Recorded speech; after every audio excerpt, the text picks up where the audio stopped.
Los Hechos de los Apóstoles, capítulo 43. En Roma. Las cadenas de hierro aprisionaban sus muñecas, pero su espíritu se elevaba libre sobre los 7 montes de Roma. El apóstol Pablo, tras una travesía épica marcada por naufragios y profecías, finalmente había llegado al corazón del imperio.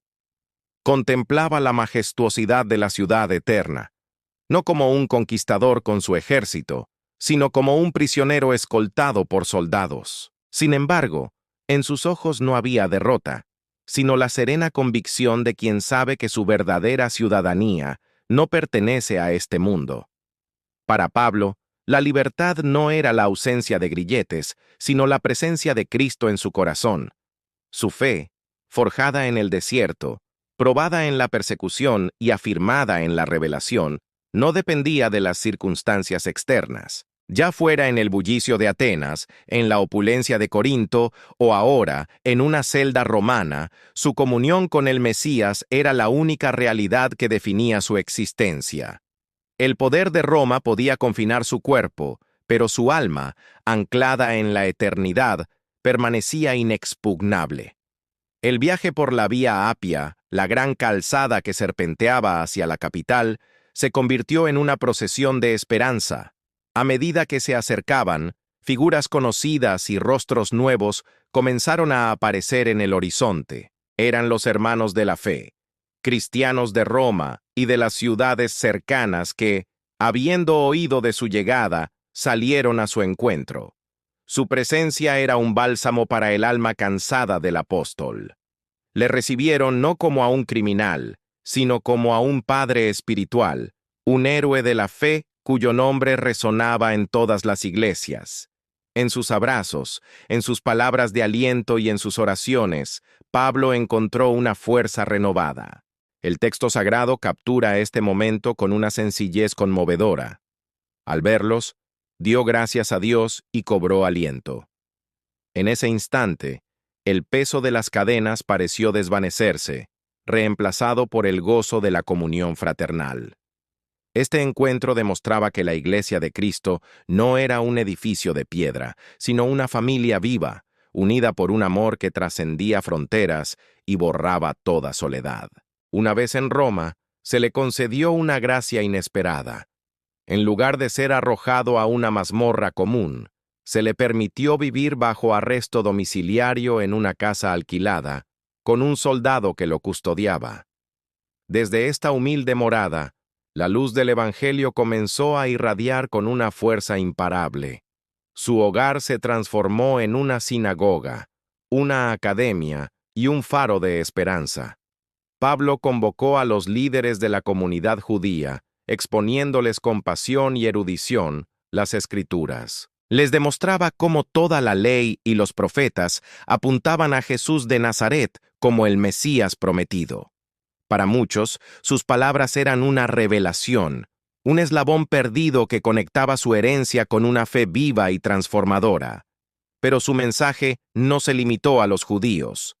Gentiles de todas las clases sociales, desde soldados hasta nobles, acudían a escucharle. Pablo enseñaba que la verdadera religión no consistía en rituales vacíos o tradiciones muertas, sino en una experiencia personal y vibrante con el Dios vivo. El reino de Dios, predicaba con autoridad, no era una cuestión de comida o de bebida, sino de justicia, paz y gozo en el Espíritu Santo. Aunque su cuerpo estaba confinado, su influencia se expandió más allá de las paredes de su prisión a través de la pluma. Desde Roma, el apóstol dictó algunas de las epístolas más profundas y formativas del Nuevo Testamento. Las cartas a los Efesios, a los Filipenses, a los Colosenses y a Filemón, conocidas como las epístolas de la prisión, fueron enviadas como torrentes de vida para fortalecer a las iglesias distantes. En ellas, desplegaba la majestuosidad del plan cósmico de Dios, la supremacía de Cristo sobre toda la creación y el misterio de la Iglesia como su cuerpo. A los filipenses les habló del gozo en medio del sufrimiento, a los colosenses, de la suficiencia absoluta de Cristo frente a las filosofías humanas, y a los efesios de la unidad del Espíritu en el vínculo de la paz. Estas cartas, nacidas en la adversidad, se convirtieron en el legado teológico de Pablo, un tesoro inagotable de doctrina, consuelo y guía que ha nutrido a la Iglesia a lo largo de los siglos. Su voz, escrita en papiro, resonó con más fuerza y permanencia que cualquier discurso que hubiera podido pronunciar en libertad. En medio de este torbellino espiritual, tuvo lugar una de las historias más hermosas de redención: la conversión de Onésimo. Era un esclavo que había huido de la casa de su amo, Filemón, un cristiano de Colosas, probablemente después de haberle robado. De alguna manera, en la inmensidad de Roma, el fugitivo Onésimo encontró al prisionero Pablo. Bajo la predicación del apóstol, el corazón del esclavo fue radicalmente transformado. El que había llegado como un fugitivo inútil se convirtió, en palabras de Pablo, en un hermano amado y un colaborador útil para el Evangelio. La transformación fue tan profunda que Pablo decidió enviarlo de regreso a su amo, pero no lo envió solo. Lo acompañó con una carta personal, la Epístola a Filemón, una obra maestra de diplomacia espiritual. En ella, Pablo no apela a su autoridad apostólica, sino al amor. Le pide a Filemón que reciba a Onésimo no ya como a un esclavo, sino como a un hermano en Cristo, perdonando su ofensa y acogiéndolo como si fuera el mismo Pablo. Esta carta revela el corazón del Evangelio, un poder que no solo perdona, sino que restaura relaciones rotas y eleva la dignidad de cada persona. Este acto, aparentemente pequeño, contenía la semilla de una revolución silenciosa que comenzaría a germinar en las profundidades del Imperio Romano. Pablo no lideró una revuelta social para abolir la esclavitud, una institución profundamente arraigada en la estructura económica y social de Roma. Su estrategia era más profunda y, a la larga, más poderosa. En lugar de atacar el sistema por la fuerza, lo socavó desde adentro, introduciendo los principios subversivos del amor divino.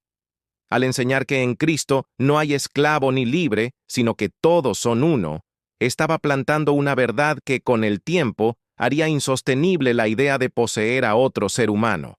El Evangelio liberaba primero el alma. Al transformar el corazón del amo y del esclavo, creaba una nueva dinámica basada en el respeto, el perdón y el amor fraternal. Este cambio interno, esta nueva creación en Cristo, era la única fuerza capaz de erosionar, desde su fundamento moral, las injustas estructuras sociales del imperio.